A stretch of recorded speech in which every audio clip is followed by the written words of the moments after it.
Hello friends, स्वागत है आपका बाल विकास की चौथी क्लास सामाजिकरण की प्रक्रिया। देखिए, बालक एक जैविकीय प्राणी के रूप में संसार में आता है। तब वह सांस लेता हुआ मांस का पिंड होता है।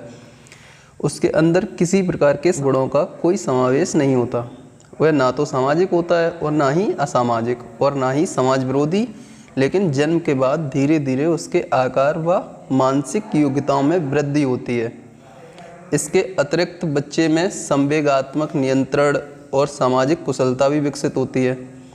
विकास के साथ साथ उसका संबंध व्यवहार के समाज से भी होना प्रारंभ हो जाता है और वह सामाजिकरण की प्रक्रिया में सम्मिलित हो जाता है। जैसे समाज के बहुत से रीति रिवाज, प्रथाओं, मूल्यों, विश्वासों, ये सब सामाजिक गुणों को सीखता है। ठीक, तो चाइल्ड एक मनोवैज्ञानिक है। उन्होंने बताया कि सामाजिक विकास वह प्रक्रिया है जिसके द्वारा व्यक्ति में उसके समूह मानकों के अनुसार वास्तविक व्यवहार का विकास होता है। ये बताया चाइल्ड ने कि सामाजिक विकास वह प्रक्रिया है जिसके द्वारा व्यक्ति में उसके समूह मानकों के अनुसार, जो उसके समूह में मानक रख दिए, समूह के मानक होंगे, उसी के अनुसार उसका वास्तविक व्यवहार का विकास होता है। ये चाइल्ड ने बताया। फिर जॉनसन ने बताया कि ये रहे जॉनसन, सामाजिकरण सीखना है। सामाजिकरण सीखना है जो सीखने वाले को सामाजिक कार्य करने के योग्य बनाता है। फिर अगले वैज्ञानिक सोरेनसन का कथन है। सोरेनसन ने बताया कि सामाजिक अभिवृद्धि और विकास का अर्थ है अपनी और दूसरों की उन्नति के लिए योग्यता की वृद्धि। सामाजिक अभिवृद्धि और विकास का अर्थ है अपनी और दूसरों की उन्नति के लिए योग्यता में जो वृद्धि की जाए। ये सोरेनसन का कथन है। सामाजिक विकास का अर्थ है, हरलॉक का कथन है, सामाजिक विकास का अर्थ है सामाजिक संबंधों में परिपक्वता ग्रहण करना। हरलॉक ने बताया कि सामाजिक विकास का अर्थ है सामाजिक संबंधों में परिपक्वता ग्रहण करना। तो उसके बाद ग्रीन ने बताया सामाजिकरण वह प्रक्रिया है जिसके द्वारा बच्चे सांस्कृतिक विशेषताओं, आत्मपन और व्यक्तित्व को प्राप्त करता है। ये ग्रीन ने बताया। फिर अगले स्टीवर्ट व डगलिन ने सामाजिकरण के 3 तत्वों को आवश्यक बताया है, जिसमें पहला है अंतःक्रिया। पहला तत्व है अंतःक्रिया, दूसरा है भावात्मक स्वीकृति और तीसरा है संचार व भाषा।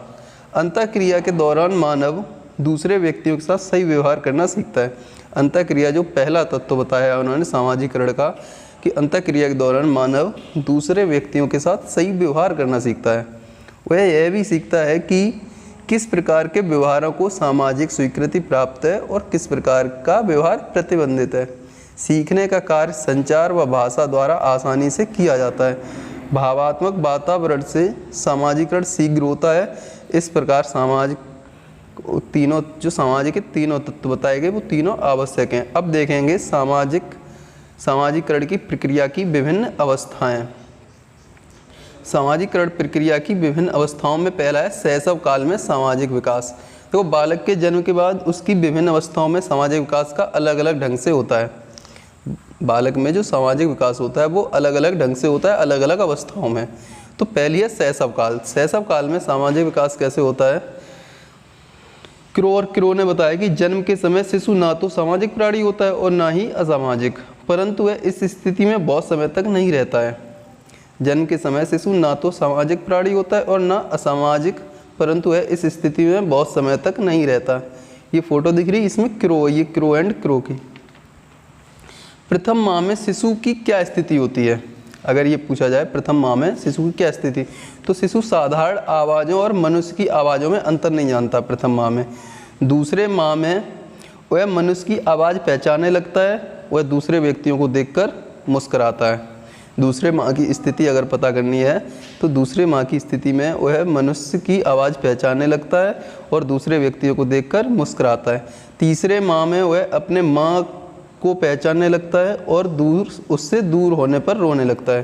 तीसरे माह में शिशु की प्रतिक्रिया होती है, वह अपनी माँ को पहचानने लगता है और उससे दूर होने पर रोने लगता है। चौथे माह में शिशु की प्रतिक्रिया होती है क्रोध और प्रेम के व्यवहार में अंतर को समझने लगता है। अगर आप उसे गुस्सा करोगे तो वो रोने लगेगा और प्रेम करोगे तो हंसने लगेगा। ये उस दोनों के बीच का अंतर समझ लगता है चौथे माह में। छठे और सातवें माह में शिशु का व्यवहार वह परिचित व्यक्तियों को पहचानने लगता है और अपरिचित व्यक्तियों से डरने लगता है। जो जिन्हें देखता रहता है उन्हें पहचानने लगता है, और जिन्हें नहीं देखता, जिनसे अपरिचित रहता है, उनसे डरने लगता है। 8वें माह में शिशु वह बोले जाने वाले शब्दों और हाव भाव का अनुकरण करने लगता है। 1 वर्ष की आयु में वह मना किए जाने वाले कार्य को नहीं करता है, और 2 वर्ष में वह वयस्कों के साथ कोई न कोई कार्य करने लगता है, और इस प्रकार वह व्यवहार का सक्रिय सदस्य हो जाता है। वह 2 वर्ष की आयु में बच्चे की स्थिति क्या होती है? वह वयस्कों के साथ कोई न कोई कार्य करने लगता है, और इस प्रकार वह परिवार का सक्रिय सदस्य हो जाता है। 3रे वर्ष में बच्चा दूसरे बालकों के साथ खेलने लगता है, और इस प्रकार उनसे सामाजिक संबंध स्थापित करता है। ठीक 3रे माह के बाद 5वें माह तक शिशु के सामाजिक 5वें वर्ष तक शिशु के सामाजिक व्यवहार के संबंध में हरलॉक ने बताया कि शिशु दूसरे बच्चों के सामूहिक जीवन से अनुकूल करता है, उनसे लेन देन करता है, और अपने खेल के साथियों को अपनी वस्तुओं में साझेदार बनाना सीख जाता है। वह जिस समूह का सदस्य होता है उसके द्वारा स्वीकृति प्रतिमान के अनुसार अपने को बनाने की चेष्टा करता है। जैसा उसका समूह होगा उसी तरह का वह सदस्य बनने की कोशिश करने लगता है। ठीक, ये था आपका शैशव काल में किसी बालक के। अब है बाल्यावस्था में सामाजिक विकास। बाल्यावस्था 6 वर्ष की आयु से बालक में क्रियाकलाप क्या होते हैं? वह लगभग 6 वर्ष की आयु में बालक प्राथमिक विद्यालय में प्रवेश करता है। वहाँ वह एक नए वातावरण से अनुकूल करना, सामाजिक कार्यों में भाग लेना और नए मित्र बनाना सीख जाता है। 6 वर्ष की आयु में बालक प्राथमिक विद्यालय में प्रवेश करता है। वहाँ वह एक नए वातावरण से अनुकूल करना, सामाजिक कार्यों में भाग लेना और नए मित्र बनाना सीखता है। ठीक, इसके बाद देखेंगे कि बालक जो होता है ग्रुप या टोली में बालक में अनेक सामाजिक गुणों का विकास होता है। टोली बालक के आत्मनियंत्रण, साहस, न्याय, सहनशीलता, नेता के प्रति भक्ति, दूसरों के प्रति सद्भावना आदि गुणों का विकास करती है। ये बताया हरलॉक ने। क्रो ने बताया कि इस अवस्था में बालक अपने शिक्षक का सम्मान करता है, पर उसका प्रयास करने की अपनी प्रवृत्ति का दमन नहीं कर पाता। शिक्षक का सम्मान तो करता है, अगर कहीं प्रयास करना होगा तो उसकी जो प्रवृत्ति प्रयास करने की होती है वो उसे का दमन नहीं कर पाता है वो। आगे देखें किशोरावस्था में सामाजिक विकास। किशोरावस्था में सामाजिक विकास की दिशा प्रौढ़ व्यवहारों की ओर होती है। किशोर एक प्रौढ़ की भांति सामाजिक व्यवहार करना चाहता है। क्रो ने बताया कि जब बालक 13 या 14 की आयु में प्रवेश करता है तब उसके प्रति दूसरों के और दूसरों के प्रति उसके कुछ दृष्टिकोण न केवल उसके अनुभवों में बल्कि उसके सामाजिक संबंधों में भी परिवर्तन करने लगते हैं। इस परिवर्तन के कारण उसके सामाजिक विकास का स्वरूप निम्नांकित होता है। जैसे बालक एवं बालिकाएं दोनों अपने अपने समूह का निर्माण करते हैं। इन समूह का उद्देश्य पर्यटन, पिकनिक, नृत्य, संगीत इत्यादि होता है। बालक और बालिकाएं दोनों अपने अपने समूह बनाने लगती हैं 13 और 14 वर्ष से ही, और उनका उद्देश्य होता है निर्माण करने का पर्यटन, पिकनिक, नृत्य, संगीत इत्यादि। बालक बालिकाओं में एक दूसरे के प्रति आकर्षण उत्पन्न हो जाता है। बालक और बालिकाओं में एक दूसरे के प्रति आकर्षण उत्पन्न हो जाता है, इसलिए वे एक दूसरे को आकर्षित करने के लिए अपनी वेशभूषा, सजना धजना व श्रृंगार आदि पर विशेष ध्यान देते हैं। बालकों में अपने समूह के प्रति अत्यधिक समर्पण होता है। बालकों का जो समूह होता है वो अपने समूह के प्रति अत्यधिक समर्पण रहते हैं। वे उसके द्वारा स्वीकृत वेशभूषा, जो समूह की वेशभूषा होगी, आचार विचार, व्यवहार आदि को अपना आदर्श मानते हैं। फिर सामाजिक विकास का शिक्षा में महत्व देखेंगे। सामाजिक विकास का शिक्षा में महत्व क्या है कि शिक्षा का उद्देश्य व्यक्ति के उच्छृंखल व्यवहारों का शोधन करना है। शिक्षा मनुष्य को यह बताती है कि सामाजिक जीवन व्यतीत करके ही वह सुख और शांति प्राप्त कर सकता है। शिक्षा द्वारा ही मनुष्य का समुचित सामाजिकरण संभव है। ठीक, शिक्षा का उद्देश्य व्यक्ति के उच्छृंखल व्यवहारों का शोधन करना है। शिक्षा मनुष्य को यह बताती है कि सामाजिक जीवन व्यतीत करके ही वह सुख और शांति प्राप्त कर सकता है। शिक्षा द्वारा ही मनुष्य का समुचित सामाजिकरण संभव है। अच्छा, बालक सामाजिक नियमों का अनुसरण करना कहाँ सीखता है? बालक सर्वप्रथम घर पे, सबसे पहले अपने घर पे सीखता है, उसके बाद पाठशाला में तथा अन्य समुदायों में भी सामाजिक नियमों का अनुसरण करना सीखता है। स्नेह, सहयोग, सेवा, सहानुभूति और त्याग आदि गुण बालक पहले कहाँ सीखता है? घर पर।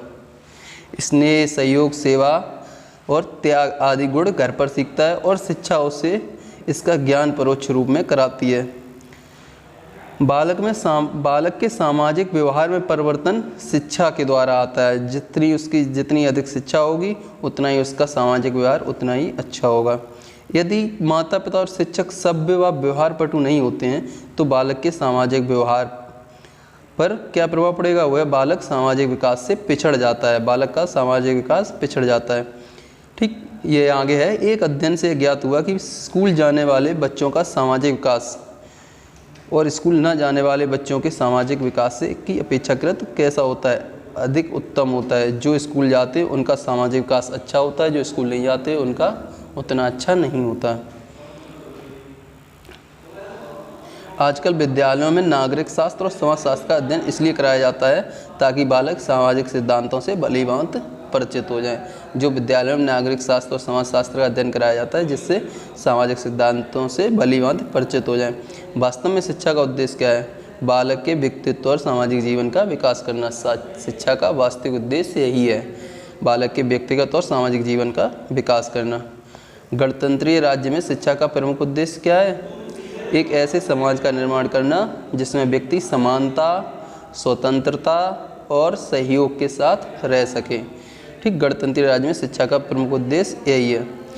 पाठशाला में सामाजिकरण के लिए निरंकुश उपायों की अपेक्षा कौन सी विधि अधिक उपयुक्त होती है? प्रजातांत्रिक विधि।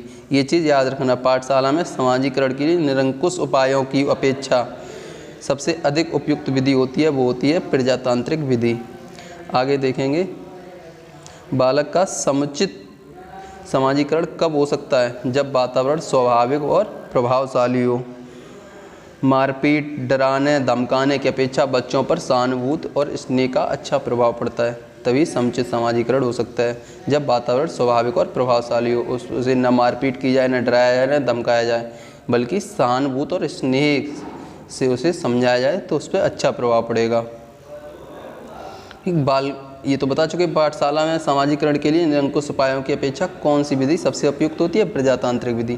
इसी तरह बालकों को पूर्ण स्वतंत्रता देने की बजाय शिक्षक को भी प्रजातांत्रिक विधि ही अपनानी चाहिए। बालकों में सामाजिक उत्तरदायित्व की भावना का विकास करने के लिए उन्हें उत्तरदायित्वपूर्ण कार्य देने चाहिए। बालकों में उत्तरदायित्व की भावना का विकास करने के लिए उनका उत्तरदायित्वपूर्ण ही कार्य दिए जाएं, जिससे उनकी उत्तरदायित्व की भावना का विकास हो सके। बालकों के सामाजिकरण की प्रक्रिया में किसका सबसे महत्वपूर्ण स्थान है? पाठशाला और शिक्षक का। पाठशाला और शिक्षक का ही सबसे महत्वपूर्ण स्थान है बालक के सामाजिकरण की प्रक्रिया में। ठीक, अगला देखेंगे सामाजिक मूल्यों और आवृत्तियों का विकास। शिक्षा के अनेक उद्देश्यों में एक यह भी है कि बालक में उन सामाजिक मूल्यों और आवृत्तियों का विकास किया जाए जो समाज के हित में है। इसके पूर्व कि हम सामाजिक मूल्यों और आवृत्तियों के विकास पर विचार करें, यह आवश्यक है कि हम मूल्यों और आवृत्तियों के स्वरूप से परिचित हों। अच्छा, मूल्य क्या है? मूल्य की परिभाषा करना अत्यंत कठिन है, लेकिन सामान्य रूप से यह कहा जाता है कि सामाजिक जीवन से हम एक दूसरे के व्यवहारों का मूल्यांकन जिस आधार पर करते हैं वह मूल्य हैं। सामाजिक जीवन से हम एक दूसरे के व्यवहारों का मूल्यांकन जिस आधार पर करते हैं वही मूल्य हैं। जैसे सच्चाई, हम लोग देखते हैं कोई लड़का, कोई बालक होता है, कितना सच्चा है, कितनी सच बात करता है, तो उसका मूल्यांकन वहीं कर देते हैं। उसकी ईमानदारी से, दया का भाव कैसा है, इन सब से ठीक उसका मूल्यांकन किया जाता है। यही मूल्य, दूसरे शब्दों में सामाजिक और नैतिक मूल्य चरित्र के आवश्यक अंग हैं। अच्छा, आवृत्ति क्या है? मूल्य तो पता चले गए। आवृत्ति किसी व्यक्ति, स्थिति अथवा वस्तु के पक्ष या विपक्ष में एक विशेष रूप से अनुक्रिया की तत्परता को आवृत्ति कहते हैं। ठीक, किसी व्यक्ति, स्थिति अथवा वस्तु के एक पक्ष में बोलें या विपक्ष में एक विशेष रूप से अनुक्रिया जो की जाती है उसकी तत्परता को आवृत्ति कहते हैं। बालक सामाजिक मूल्यों को किससे सीखता है? अपने माता पिता से। सब बहुत इंपॉर्टेंट क्वेश्चन है। बालक सामाजिक मूल्यों को प्रायः किससे सीखते हैं? अपने माता पिता से। अगले देखें सामाजिक विकास को प्रभावित करने वाले कारक। सामाजिक विकास को प्रभावित करने वाले कारक तो एक है वंशानुक्रम, दूसरा शारीरिक व मानसिक विकास, परिवार, सामाजिक व्यवस्था, पालन पोषण की विधि, संवेगात्मक विकास, आर्थिक स्थिति, विद्यालयों के वातावरण का प्रभाव, शिक्षक, ये सब उसके सामाजिक विकास को प्रभावित करने वाले हैं। संस्कृति है और लिंग, खेल कूद, समूह, उसकी भाषा, ये सब सामाजिक विकास को प्रभावित करने वाले कारक हैं। इसी में स्किनर और हैरी मैन ने बताया कि वातावरण और संगठित साधनों के कुछ ऐसे विशेष कारक हैं जिनका बालक के सामाजिक विकास की दशा पर निश्चित और विशिष्ट प्रभाव पड़ता है। वातावरण और संगठित साधन, ये दो चीज़ें ऐसी हैं जिससे बालक के सामाजिक विकास की दशा पर निश्चित और विशिष्ट प्रभाव पड़ता है। तो पहला बताया था अभी वंशानुक्रम।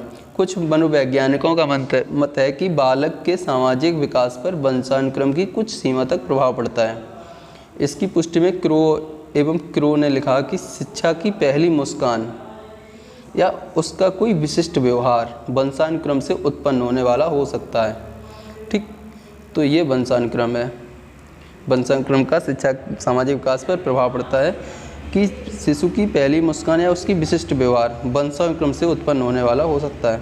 फिर शारीरिक व मानसिक विकास।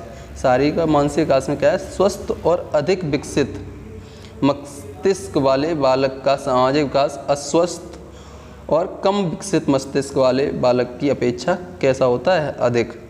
स्वस्थ और अधिक जो विकसित मस्तिष्क वाले बालक का सामाजिक विकास अच्छा होगा, अस्वस्थ और कम विकसित मस्तिष्क वाले बालक की उसका विकास कम अच्छा होगा।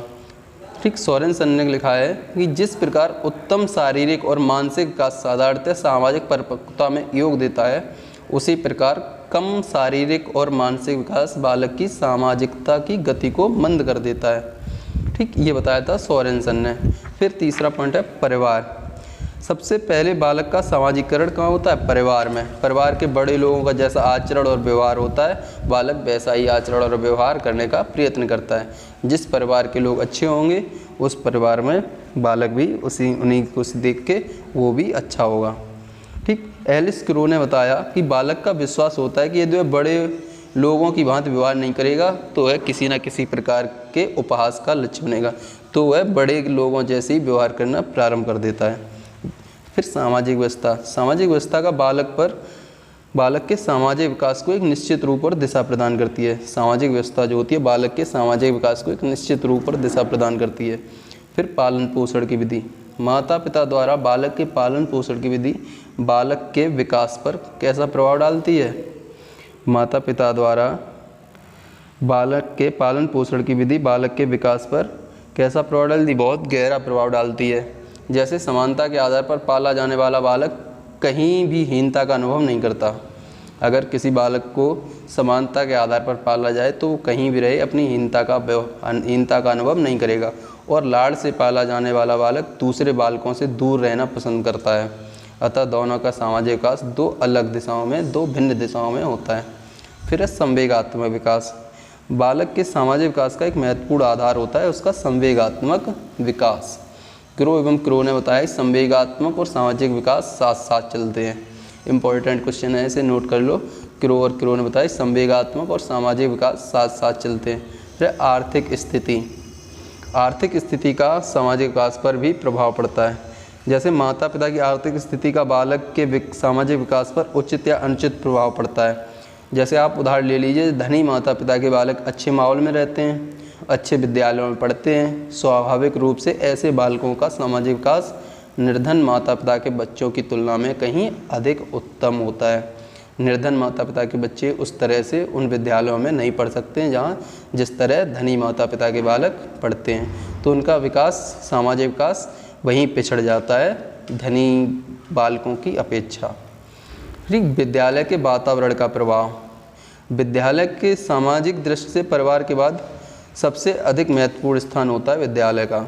सबसे पहले सामाजिक वातावरण पर परिवार का, घर का, और दूसरे नंबर पे आता है विद्यालय का। विद्यालय एक विद्यालय का एक तंत्रीय या प्रजातंत्रीय वातावरण बालक को किस प्रकार प्रभावित करता है? जिन विद्यालयों का पर्यावरण एक तंत्रीय होता है उस विद्यालय के बालक अनिपुण, अविकसित तथा असामाजिक होते हैं। कौन से विद्यालय? जिन विद्यालयों का पर्यावरण एक तंत्रीय होता है और जिन विद्यालय का वातावरण जनतंत्रीय होता है वहाँ के बालक चतुर, परिश्रमी और सामाजिक होते हैं। शिक्षक का भी बहुत गहरा प्रभाव पड़ता है। बालक के सामाजिक विकास पर शिक्षक का बहुत अधिक प्रभाव पड़ता है। जैसे यदि शिक्षक शिष्ट, शांत और सहयोगी है तो उसके छात्र भी उसी के समान व्यवहार करते हैं। इसके विपरीत यदि शिक्षक अशिष्ट, क्रोधी और असहयोगी तो उसके विद्यार्थी भी उसी के समान बन जाते हैं। स्ट्रैंग ने लिखा है, वास्तविक सामाजिक ग्रहणशीलता और योग्यता वाले शिक्षकों से दैनिक संपर्क बालक के सामाजिक विकास में अतिशय योग देता है। अगर कोई शिक्षक वास्तविक सामाजिक ग्रहणशीलता और योग्यता वाला है तो उसका दैनिक संपर्क जो बालक रहते हैं उनका सामाजिक विकास का योग अच्छा होता है। संस्कृति का भी प्रभाव पड़ता है कि संस्कृति मनुष्यों में सामाजिकता का भाव उत्पन्न करने में सहायक होती है। घर तथा समाज में प्रचलित प्रथाएं बालक पर अपना विशेष प्रभाव डालती हैं। जैसे भारत में जन्म लेने वाले एक मनुष्य का व्यवहार यूरोप में जन्म लेने वाले व्यक्ति के व्यवहार से भिन्न होगा। ठीक, खेलकूद का क्या स्थान है? बालक खेलकूद से ही अपनी सामाजिक प्रवृत्तियों और सामाजिक व्यवहार का प्रदर्शन करता है। अतः खेल के अभाव में बालक का सामाजिक विकास पीछे रह जाना स्वाभाविक है। तो बालक के खेलकूद से ही अपनी सामाजिक प्रवृत्तियों और सामाजिक व्यवहार का प्रदर्शन होता है। स्किनर और हैरीमैन ने लिखा है कि खेल का मैदान बालक का निर्माण स्थल है। खेल का मैदान बालक का निर्माण स्थल है। यहाँ उसे प्रदान किए जाने वाले सामाजिक और यांत्रिक उपकरण उसके सामाजिक विकास को निश्चित करने में सहायता देते हैं। फिर है लिंग भेद से हमारे सामाजिक व्यवहारों में भिन्नता उत्पन्न होती है। ग्रीन ने लिखा है, E.H. ग्रीन ने शिशुओं के आपसी झगड़ों का अध्ययन करके क्या निष्कर्ष निकाला है कि लड़के लड़कियों की अपेक्षा अधिक झगड़ालू होते हैं क्योंकि उन्हें शुरू से लड़कियों की अपेक्षा अधिक स्वतंत्रता दी जाती है। उनकी ज़्यादातर इच्छाओं को पूरा किया जाता है जिससे उनके स्वभाव में उद्दंडता आ जाती है, जबकि लड़कियों को इतनी स्वतंत्रता नहीं दी जाती है। घर पर उनको अपने में सहनशीलता उत्पन्न करने की शिक्षा दी जाती है, इसलिए लड़कियां लड़कों की अपेक्षा कम झगड़ालू होती हैं। फिर समूह और टोली का क्या प्रभाव पड़ता है? समूह या टोली के सदस्य के रूप में बालक इतना व्यवहार कुशल हो जाता है कि समाज में प्रवेश करने के बाद उसे किसी प्रकार की कठिनाई का अनुभव नहीं होता है। हरलॉक ने बताया कि समूह के प्रभावों के कारण बालक सामाजिक व्यवहार का ऐसा महत्वपूर्ण प्रशिक्षण प्राप्त करता है जैसा प्रौढ़ समाज द्वारा निर्धारित की गई दशाओं में उतनी सफलता से प्राप्त नहीं किया जा सकता है। फिर है भाषा का बच्चों पर क्या प्रभाव पड़ता है? हमारे विचारों का आदान प्रदान भाषा के माध्यम से होता है, इसलिए बच्चों के सामाजिक जीवन पर भाषा का अधिक प्रभाव पड़ता है। भाषा के माध्यम से ही हम सभ्य, कोमल और सरल तरीके से बात कर सकते हैं। ये आपका टॉपिक ख़त्म होता है।